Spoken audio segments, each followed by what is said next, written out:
보실 말씀은 구약성경 시편 68편 15절부터 23절 말씀입니다. 구약성경 시편 68편 15절부터 23절 말씀입니다. 말씀 우리 19절 말씀 같이 읽고 말씀의 은혜를 나누겠습니다. 시편 68편 19절 말씀 같이 읽겠습니다. 시작. 날마다 우리 짐을 지시는 주 곧 우리의 구원이신 하나님을 찬송할지로다. 아멘. 어제 시편 68편 5절부터 14절 말씀을 통해서 다윗이 하나님은 어떤 분이신가 이렇게 노래를 했다고 그렇게 나누었습니다. 하나님은 연약한 자들의 보호자가 되시고 공의로 재판하시고 그들을 보호해 주시는 분이시다. 이렇게 그들의 편이 되어 주시는 분이시다 그랬고요.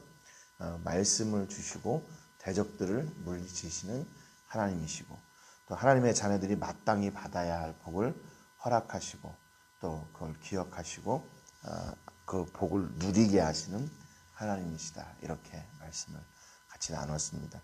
오늘도 본문에서 계속해서 다윗은 하나님이 어떤 분이신가 이렇게 노래하고 있습니다. 네 번째, 하나님은 어떤 분이신가? 위대하고 우리와 함께 하시는 하나님이시다. 위대하신 하나님이신데 근데 우리와 함께 하시는 하나님이시다. 이렇게 노래합니다. 15절에 보니까 바산의 왕은 하나님의 산이며 바산의 산은 높은 산이로다. 이렇게 기록하고 있습니다. 여기 바산이라고 하는 바산의 산, 바산 지역에 있는 산을 이야기하는 거죠. 이 바산이라는 지역은 요단 동편에 있는 곳입니다. 요단강을 건너기 전 동편에 있는 곳이고요. 북쪽으로는 이스라엘의 최북단인 헤르몬산, 가장 높은 산이고 한 헤르몬산이 있고 남쪽으로는 그 바산의 산, 그 남쪽으로는 야복강이 있고 동쪽으로는 하우란 산맥이라는 곳이 있고 또 서쪽으로는 요단을 건너서 이제 요단 서편에 평야가 이렇게 보이는 그런 곳입니다. 바산이라는 곳이. 원래는 이제 이곳이 그 옥이라는 그 왕이 다스리고 있었죠. 바산 왕 옥. 그래서 이스라엘 백성들이 가나안을 들어가려고 여기를 지나려고 할 때 이 사람들이 그 이스라엘의 길을 막습니다. 그래가지고 바산 왕 옥이 자기 그 군대를 거느리고 이 이스라엘을 치러 나왔어요. 그때 하나님께서 모세에게 야 걱정하지 마라. 내가 쟤네들을 아주 그냥 멸절시킬 거다. 멸망시킬 것이다. 이렇게 말씀을 하셔서 나가 싸워가지고 그 땅이 이스라엘에게 이제 귀속되는 점령당하게 되는 그런 역사가 있습니다. 이 옥이라는 말은 무슨 뜻이냐면 목이 길다 그런 뜻이에요. 목이 길다. 그래서 바산왕 옥이 거인족의 하나였고 그 바산이라는 지역이 그렇게 거인들이 많이 거주하는 그런 지역. 그리고 이 바산에 있는 산은 주로 현무암이나 용암으로 이루어져 가지고 굉장히 이게 지대가 높고 뭐 그런 가파르고 그런 봉우리들이 많이 있는 그런 산이었다고 합니다. 그러니까 뭐 거기를 함부로 누가 이렇게 공격하거나 할 수 있는 이제 그런 만만한 곳이 아니었다는 거죠. 그래서 여기 바산의 산은 하나님의 산이다. 바산의 산은 높은 산이다. 이렇게 얘기했던 게 뭐냐면 그 산을 노래하려고 한 게 아니라 그 산의 웅장함 같이 하나님의 그 위대하심이 그렇게 높고 또 함부로 누가 쳐다볼 수 없을 만큼 그렇게 높고 웅장한 산처럼 하나님의 위대하심이 바로 그렇습니다. 이게 노래하는 겁니다. 그래서 16절에 보니까 너희 높은 산들아 어찌하여 하나님이 계시려 하는 산을 시기하여 보느냐. 진실로 여호와께서 이 산에 영원히 계시리로다 그랬습니다. 너희 높은 산들아 이렇게 얘기하는 것은 이제 자기들이 이렇게 높다고 이렇게 교만한 그런 자들을 이야기하는 거죠. 그래서 하나님이 계시라는 산을 시기하여 보느냐. 진실로 여호와께서 이 산에 영원히 계시리로다. 그 하나님의 위대하심이 그렇게 영원할 것이다. 이렇게 노래하는 겁니다. 17절에 하나님의 병거는 천천히요 만만이라. 주께서 그 중에 계심이 시내산 성소에 계심 같도다. 주께서 높은 곳으로 오르시며 사로잡은 자들을 취하시고 선물들을 사람들에게서 받으시며 반역자들로부터도 받으시니 여호와 하나님이 그들과 함께 계시기 때문이로다 그랬습니다. 여기 보니까 이제 계속해서 다윗이 하나님의 병거는 천천히요 만만이라 그랬습니다. 이게 누가 노래를 받던 누구를 칭송하던 노래입니까? 여인들이. 이게 다윗을 노래했던 노래예요. 골리앗을 죽이고 왔을 때 그 여인들이 사울은 천천히요 다윗은 만만이라. 그러니까 아마 그 당시에 유행했던 어떤 그런 곡조나 노래였던 것 같아요. 그래서 이 노래를 다윗이 이렇게 여인들로부터 받았는데 다윗은 다시 이 노래를 하나님께 바치고 있습니다. 나의 위대함이 아니라 바로 하나님의 위대함이십니다.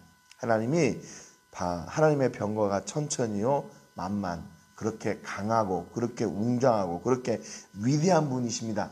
하나님이 그 가운데 계시는 분이시라는 것을 이렇게 노래하고 있는 거죠. 그래서 하나님의 그 하나님의 위대하심, 그분의 임재하심이 바로 그렇게 위대한 곳 가운데 임하게 된다. 이렇게 노래하고 있는 거죠. 여기 보면 또 너희들이 왜 아까도 앞서 말씀드렸지만 높은 산들아 너희들이 왜 이렇게 그 하나님이 높이 계시는 그것을 시기하느냐 그러는데 여기 다른 성경에 보면 여기 분명하게 어떤 산이라고 나와 있냐면 시온산이라고 나와 있어요. 세 번역 성경에 보면 그 16절을 어떻게 번역을 했냐면 봉우리들이 높이 솟은 바산의 산들아 너희가 어찌하여 하나님이 머무시려고 택하신 시온산을 시기하여 바라보느냐 그 산은 주님께서 영원토록 머무르실 곳이다. 이렇게 번역을 했거든요. 그러니까 16절에 이렇게 좀 한글 성경에는 좀 이렇게 애매모호한 그런 부분이 있는데 세 번역 성경이나 다른 성경에 보면 그 산이 시온산이라고 정확하게 이렇게 명명하고 있어요. 그래서 바산의 산, 너희 높은 산들아 그것은 바산의 산들아, 바산의 산들을 이야기하는 겁니다. 그리고 하나님이 거하시는 땅은 바로 시온산을 얘기하는 거죠. 앞에서는 바산의 산처럼 높은 그 하나님의 웅장하심을 노래했다가 그 웅장한 것처럼 자기들이 그것과 견주어서 내가 더 높다라고 이렇게 견주는 것들을 얘기하는 거죠. 그 악한 것들을 얘기해요. 하나님은 그 시온산은 어디냐면 예루살렘에서 얼마 떨어지지 않은 낮은 산을 이야기합니다. 바산의 산에 비하면 더 낮은 산인 거죠. 그런데 하나님은 그 바산의 산에 계시는 것이 아니라 시온산에 거하시려고 한다는 거예요. 그러니까 다른 높은 산들이 어떻게 하는 거예요? 야, 저렇게 낮은 산, 저렇게 웅장하지도 않은 산, 저렇게 보잘것없는 산, 그곳에 이렇게 얘기한다는 거죠. 그런데 여러분, 이 시온산의 가치가 어디로부터 이 가치가 결정되는 겁니까? 그러니까 결국 그 산이 높으냐, 낮으냐, 아니면 그 산이 뭐 위대하냐, 웅장하냐, 그런 것이 그 산의 가치를 결정하는 것이 아니라 거기에 누가 계시느냐에 따라서 누가 임재하고 계시느냐, 누가 함께하느냐에 따라서 그 시온산의 가치가, 산의 가치가 달라진다는 겁니다. 그러니까 비록 사람들의 눈에는 보잘것없는 것처럼 보이는 그 시온산이지만 그곳에 하나님이 계시기에 그 시온산의 가치가 바산의 산들보다 더 위대하고 웅장하고 더 놀라운 그런 더 높은 그런 산이 되게 된다는 거죠. 여러분, 그러니까 결국 우리 삶 가운데 누가 임하시느냐에 따라서 우리 인생, 우리 삶의 가치가 달라지는 겁니다. 내 삶 가운데 하나님이 계실 때, 그 위대하신 하나님이 나와 함께 하실 때, 그때 내 삶의 가치가 변화되는 거예요. 하나님은 높으시고, 하나님은 위대하시고, 하나님은 능력 있으시고, 하나님은 전능하시고, 하나님은 전지하시고, 아는 것으로 끝나는 게 아니라 그분이 내 삶 가운데 임하실 때, 그래서 하나님이 나를 찾아오셔서 내가 너와 함께 하겠다. 내가 너 안에 거주하겠다. 내가 너 안에 있겠다라고 말씀하실 때, 그리고 그분을 받아들일 때 내 삶의 가치가 바뀌는 겁니다. 그런데 하나님은 무엇을 원하시나? 겉으로 볼 때 웅장하고 위대하고 높고 뭐 경이롭고 그런 것을 원하시는 것이 아니라 바로 우리와 같이 연약하고 뭐 그냥 이렇게 평범한 그런 산 시온산과 같은 우리를 찾으시고 우리와 함께 하시는 겁니다. 그래서 그분만, 그래서 18절 하반절에 여호와 하나님이 그들과 함께 계시기 때문이로다 그랬습니다. 하나님께서 우리와 함께 하실 때 우리에게 놀라운 역사가 일어날 뿐만 아니라 우리 삶의 가치가 달라지는 거예요. 네. 그래서 여기 보면 18절에도 주께서 높은 곳으로 오르시며 사로잡은 자들을 취하시고 선물들을 사람들에게서 받으시며 반역자들로부터도 받으시니 그랬습니다. 하나님은 반드시 그 선한 사람들, 하나님의 사람들에게 이런 놀라운 역사를 행하셔요. 그분이 함께 하심으로 말미암아 그분의 영광을 함께 누리게 하고 그분의 위대하심을 함께 누리게 하고 그분의 찬송을 함께 받게 하신다는 겁니다. 여러분, 이게 하나님의 계획하심이에요. 무슨 계획하심이요? 우리와 함께 하시는 계획하심입니다. 그래서 다른 성경에 보면 여기 18절 하반절에 여호와 하나님이 그들과 함께 계시기 때문이다. 이 말을 뭐라고 얘기했냐면 여호와 하나님께서 거기에 사시려는 것이다. 여호와 하나님께서 거기 계시려는 것이다. 이게 지금 함께 하시기 때문이다 라는 말보다는 하나님의 의도를 이렇게 번역을 했어요. 하나님이 그렇게 왜 다 부르시고 그 선물을 받으시고 악한 그들까지도 불러서 그 안에서 선물을 받으시나 하나님이 하나님의 사람들과 함께 하시려는 의도 때문에 결국 악한 자들로부터도 받으시는 그 예물, 그걸 누구를 위해 받으시는 거예요? 하나님의 사람들을 위해 받으시는 거죠. 하나님은 그냥 막연하게 우리를 부르시고 함께 하시려고 하시는 것이 아니라 우리를 위한 구체적인 계획, 대안, 그 복을 다 가지고 계셔서 우리를 부르시고 우리와 함께 하시는 겁니다. 그래서 결국에는 여기 또 보니까 뭐라고 얘기하냐면 하나님께서 시온산에 계신다. 그렇게 얘기하고서는 성소에 계신다. 이렇게 얘기하거든요. 그러니까 결국 하나님께서 거주하고 계시는 곳은 어디냐면 하나님의 성소예요. 여기도 보면 그 17절 하반절에 시내산 성소에 계신다 그랬잖아요.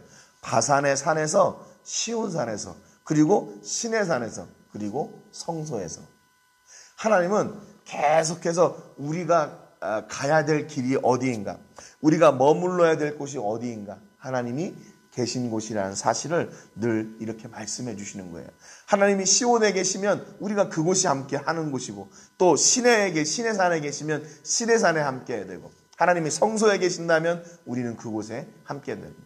이건 상징적인 의미죠. 하나님이 거기에 계신다는 게 아니라 지금 우리 삶 가운데도 계시는 거죠.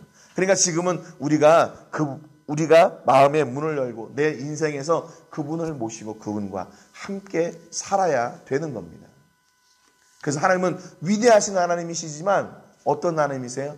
나와 함께하기를 원하시는 하나님이시라는 거예요. 다윗이 그걸 알았어요. 그래서 다윗이 그렇게 하나님을 노래했어요. 하나님 위대하신 분이신데 또 다른 것들로부터 많은 시기와 그런 눈초리를 받으시는 하나님이신데 그런데 하나님은 나와 함께하기 원하시는 하나님이십니다. 그 얘기는 하나님이 나와 함께하기를 원하시는 그 뜻을 알았으니까 나도 이제 하나님과 함께하기를 원합니다. 내가 하나님과 함께하는 사람이 되렵니다. 그런 결단과 고백이 이 시 안에 들어가 있는 거예요.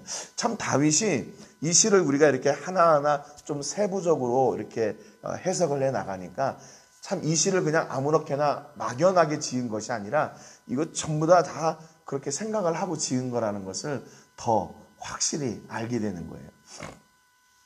그리고 다섯 번째, 다윗이 노래하는 하나님은 어떤 하나님이신가? 날마다 우리의 짐을 져주시는 하나님이시다. 우리가 읽었던 본문 그 19절의 말씀입니다. 날마다 우리 짐을 지시는 주, 곧 우리의 구원이신 하나님을 찬송할지로다 그랬어요. 여러분, 하나님께서 우리의 어떤 짐을 지어주신대요? 여기 구원의 하나님이시라고 그랬잖아요. 그러니까 어디로부터 구원이에요? 죄로부터의 구원이죠. 그러니까 하나님은 어떤 분이신가? 우리의 죄의 짐을 담당해 주시는 하나님이세요. 죄의 짐을 담당해 주시는 하나님. 여러분 인생 가운데서 여러분들은 어떤 짐이 그렇게 무겁고 힘들고 어렵던가요?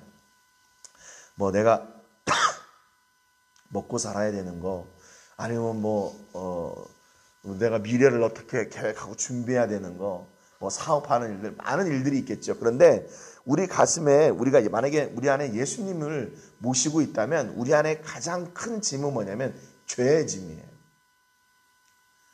죄의 짐. 그렇지 않습니까? 우리가 구원 얻은 백성인데 내가 인생을 살다 보니까 살면서도 계속 이 죄가 떠나지 않고 나와 함께하는 것을 볼 때 내가 낙심하게 되는 거죠. 이 죄를 어떻게 해야 되나?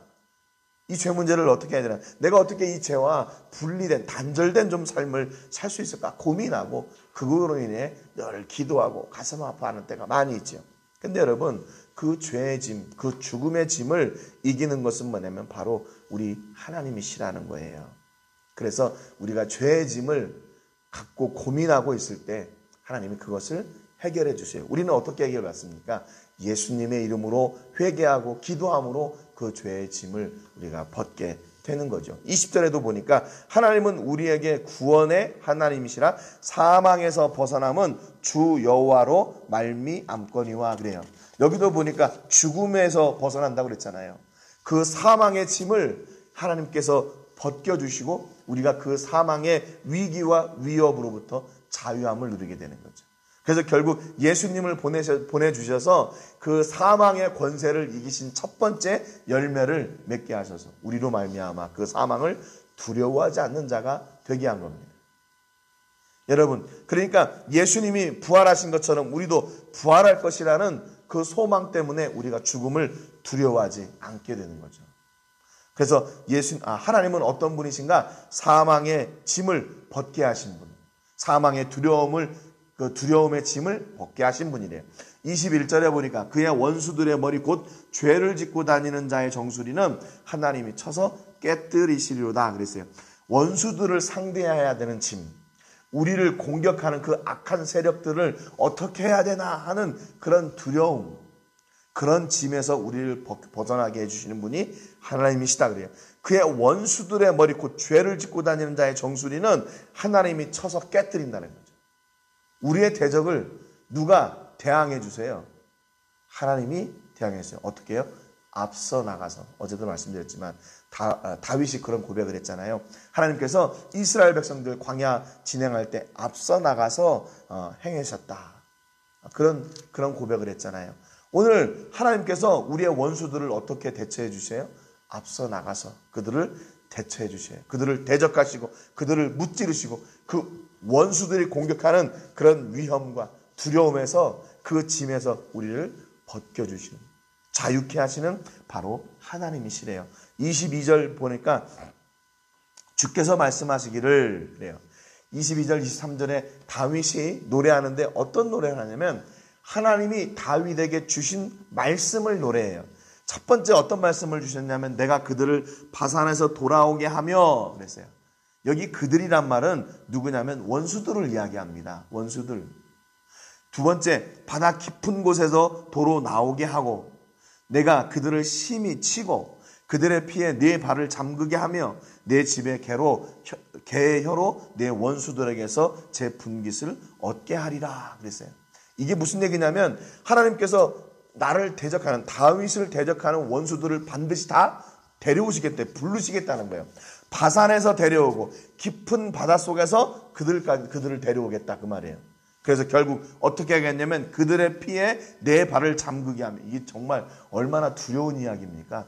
나를 치려고 하는 그 원수들의 피에 내 발을 잠그, 어떻게 하겠다는 거예요? 그들을 다 진멸시키겠다는 거예요. 진멸시키겠다는 거예요.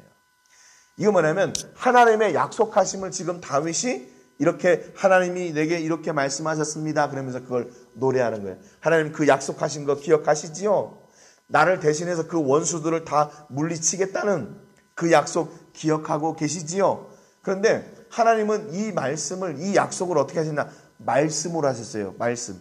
주께서 말씀하시기를 그랬어요. 여러분, 그러니까 하나님께서 우리와 소통하실 때 어떤 통로를 사용하시냐면 말이라고 하는 통로를 사용하세요. 왜요?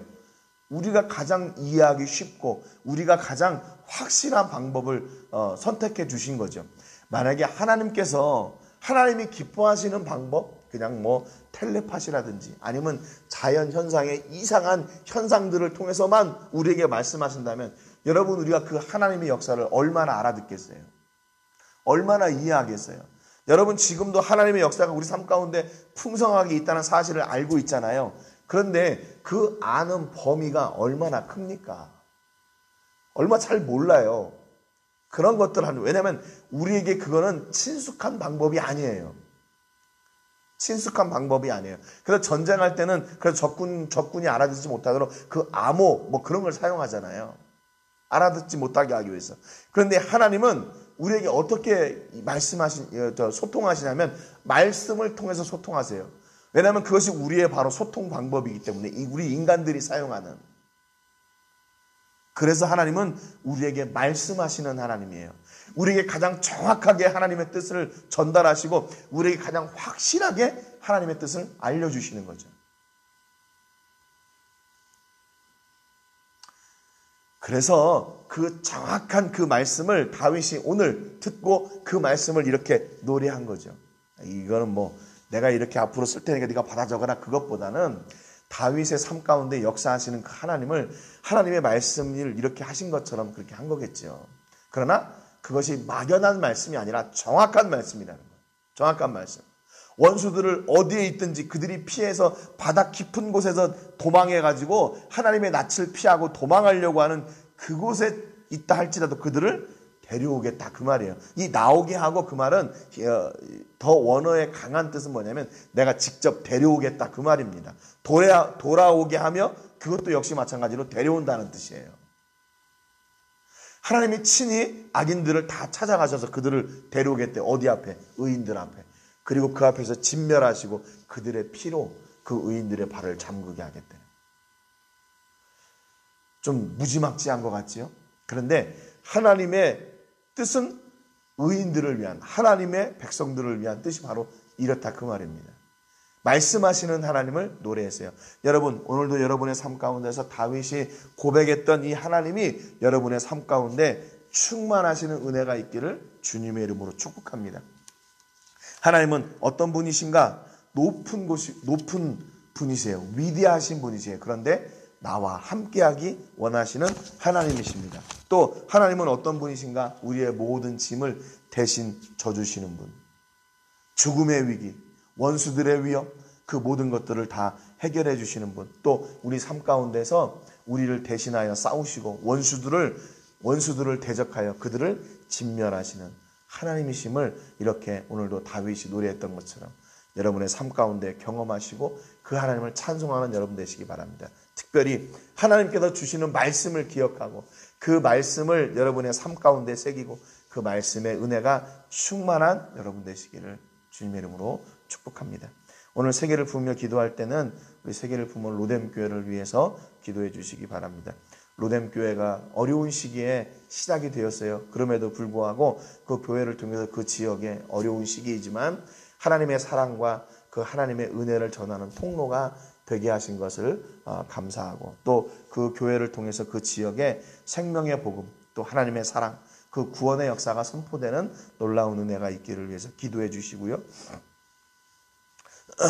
그 지역에 함께하고 있는 우리 성도님들 건강으로 지켜주시고 늘 필요한 것들을 때에 따라 채우시고 어려운 일 당하지 않도록 위해서 기도해 주시기 바랍니다. 그래서 그곳에서 계속해서 주의 복음을 전하는 통로가 되게 해주시기를. 그리고 평일에는 그곳에서 지금 이제 다시 영어학교가 시작될 거고 또 한글학교가 진행되고 있고 또 태권도 사역도 곧 진행이 될 텐데 여러분 아무튼 그 모든 사역들을 통해서 생명의 복음이 증거될 수 있도록 그 담당하는 선생님들 건강과 지혜 주시기를 위해서 특별히 기도해 주시기 바랍니다. 코로나19가 속히 떠나가고 우리가 하나님 앞에 대면하여 예배하는 그 날, 그 열정이 속히 회복될 수 있도록 위해서 기도해 주시기 바랍니다. 교회와 가정과 자녀들과 사업과 직장과 또 사역을 위해서 기도해 주시고요. 오늘 말씀처럼 우리의 모든 짐을 대신 지시고 강건케 하시고 회복하시는 복 주시는 하나님의 역사와 그 은혜를 누리는 저희가 되게 해주시기를 위해서 기도하시기를 바랍니다. 제가 먼저 기도하고 같이 기도하겠습니다. 하나님 아버지 감사드립니다. 오늘 다윗이 하나님을 노래하면서 하나님이 어떤 분인지 고백하고 찬송했습니다.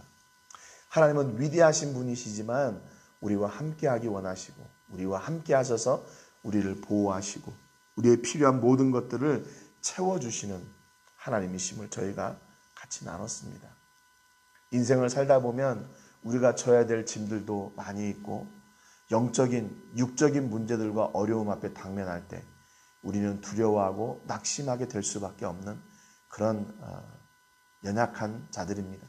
그럼에도 불구하고 하나님이 함께 하셔서 그 위기를 넘기게 하시고 뿐만 아니라 말씀하셔서 우리에게 늘 새 힘과 능력과 은혜를 덧입혀 주시는 전지전능하신 하나님이신 줄 믿습니다.